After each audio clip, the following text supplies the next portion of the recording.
Hello, I'm David Rose, and here's a look at some of our top cases featured this weekend on Washington's Most Wanted in partnership with Crime Stoppers, starting with the search for a suspect who stabbed a vulnerable man on the bus multiple times on Thanksgiving morning. He almost killed him. King County Sheriff's detectives are asking for your help to identify this guy, seen wearing a gray bicycle messenger bag on his front and carrying a plastic Safeway bag in his left hand.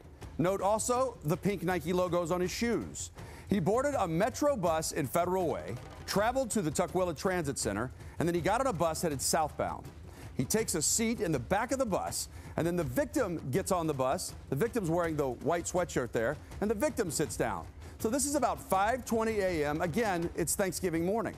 Detectives say that victim was having a behavioral crisis, but it seemed to make the suspect angry. So you see him get up and he walks over, and then he starts berating the victim. They get into an argument. And then he has a knife in his right hand. Now watch as he lunges at the victim, stabs him in the arm, hitting an artery. Now it's too graphic to show the rest of it to you, but he continued to stab him multiple times. And then as he exits the bus, you're going to see him follow those other riders out. There is blood all over the floor of the bus. Well, fortunately, there was a woman who had some medical training, and she comes running to try to give aid to that victim. Boy, if it were not for the life-saving efforts of a Good Samaritan on the bus and one of our deputies in SeaTac who applied a tourniquet to stop the bleeding, he would have lost his life. Detectives believe this suspect is still in the South King County area. They are very concerned he'll hurt someone else just based on the brutality of this attack on someone who was a complete stranger. They are really hoping somebody knows his name. We know he's out there. We know he's someone who uses transit. And that bag, I think, is going to be a telltale sign of who he may be. So take one more good look at him. You can see his face there, part of it anyway, his eyes. But note particular again, look how he carries that bag on his chest. Very distinctive. Detectives think that's going to help somebody know who he is. Now, if you know a name or where to find him, please submit that information right now to Crime Stoppers. You can do that through the P3 Tips app on your cell phone. You can text photos and information. It's completely anonymous. Or you can call 1-800-222-8477. And there is a cash reward of up to $1,000 for any information that leads to his arrest. Now, I want to give you a really close look at this blue vintage 1932 Ford Roadster. This has an accumulation of almost 70 years worth of memories, awards, and trophies.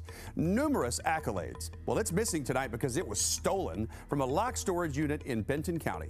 Paul Brandon, who you see here standing next to his prized and restored Roadster, has owned that car for decades, and he's desperately hoping you can help get it back. He's 90 years of age. He's had this car since the 50s. This was his baby. It's just not an ordinary 1932 Ford Roadster. This vehicle could be worth up to $200,000. This is not some vehicle that you can just miss on the street. The people in the eastern part of our state, they know where that vehicle's at. Somebody knows. And somebody knows exactly who took that vehicle. And that's the information we need. Remember, it's anonymous, so you give us the tip that leads to the vehicle and the arrest in charge of the person, you're going to get $11,000. Well, Paul's family discovered the Roadster was gone on November 2nd. And again, you heard Merle there. The family's offering $10,000 cash.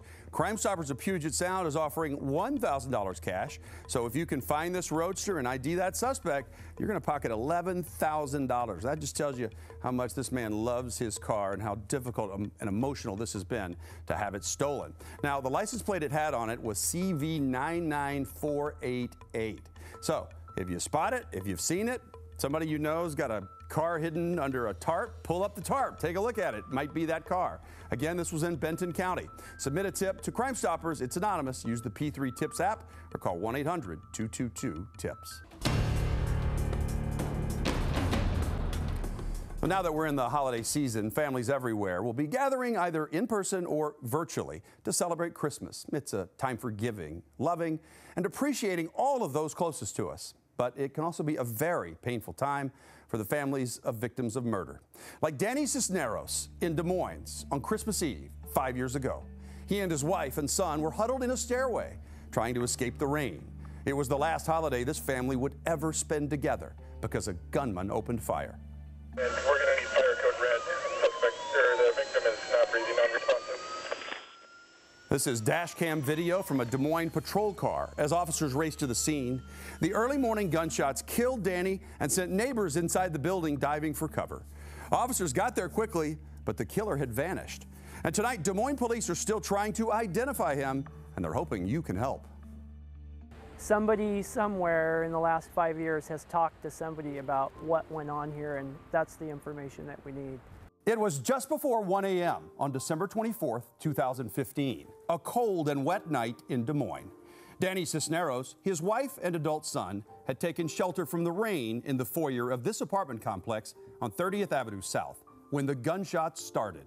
What we know is that the shooter was out here in the street and firing across the parking lot. Officers found Danny's wife and son trying to stop the bleeding, but the single gunshot he suffered claimed his life. Amazingly, nobody else was hit, even though bullets riddled the building filled with people getting ready for Christmas the next day. Which one would have hit you think, if you'd been sitting here? We've been sitting here playing video games. We would have been sitting like right here, so that one would be the worst. Now, Detective Fred Gendro is going over all the evidence again and planning to re-interview witnesses.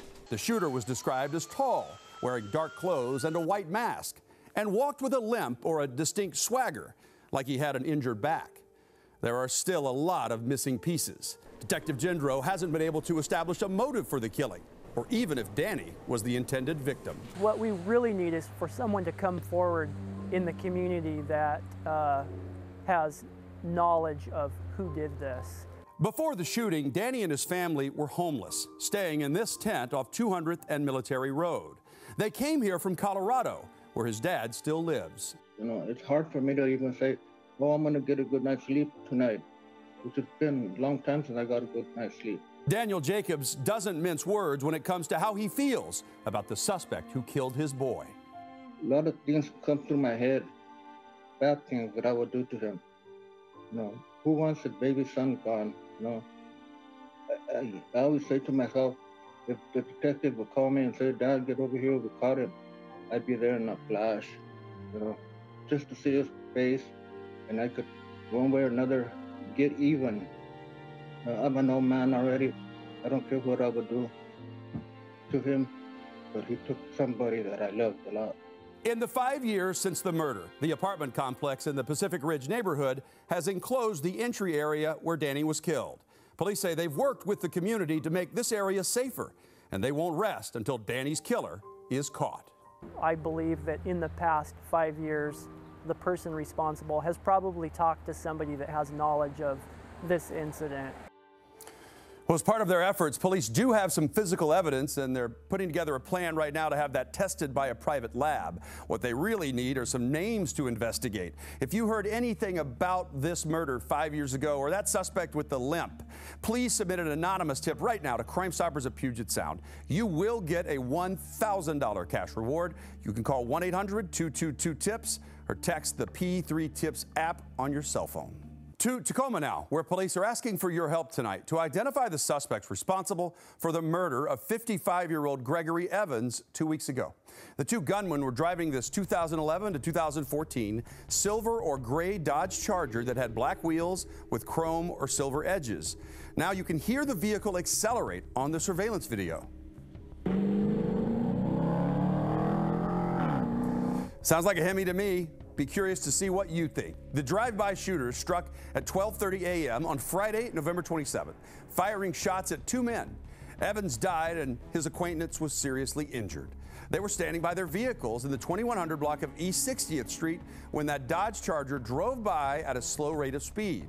The suspects inside the Charger fired multiple rounds at the victims and then took off. The two gunmen are described as a dark-skinned black man in his 20s with twists in his hair and a light-skinned black man in his 20s with light-colored eyes and hair worn in a ponytail.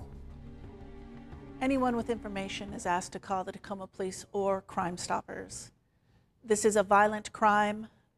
The families of the victims need a resolution. So if you know who drives this car, where to find it, or if you can give tips on anyone you think might have been involved in that car that night, please submit it to Crime Stoppers of Tacoma Pierce County for a cash reward of up to $1,000. They're never going to ask you for your name. Just call the hotline or use the P3 Tips app. Make sure you've got it downloaded to your cell phone so you have it ready to go anytime you see a crime. Now, Seattle police are asking for your help to locate a person of interest in a homicide near Northgate Mall that rattled residents of a nearby apartment complex. This is video from the scene of the shooting outside the Cedar Vale Village Apartments on Roosevelt Way Northeast on October 15th. Detectives say a 19-year-old man was shot and killed in the parking lot.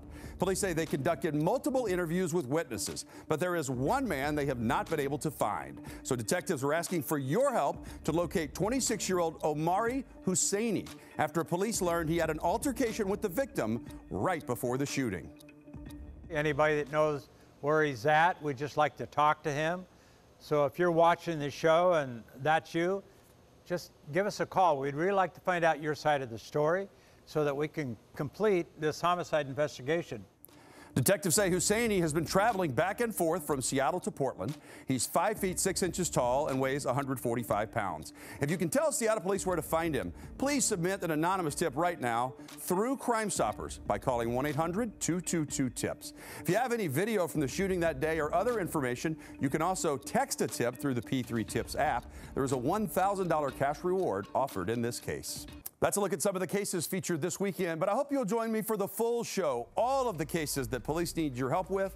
Washington's Most Wanted airing tonight at 11:30 on Q13 Fox, tomorrow night, Saturday at 10 p.m. on Joe TV, and 10:30 p.m. on Fox stations in Spokane, Yakima, and the Tri-Cities. Together, we can make sure these criminals have nowhere left to hide.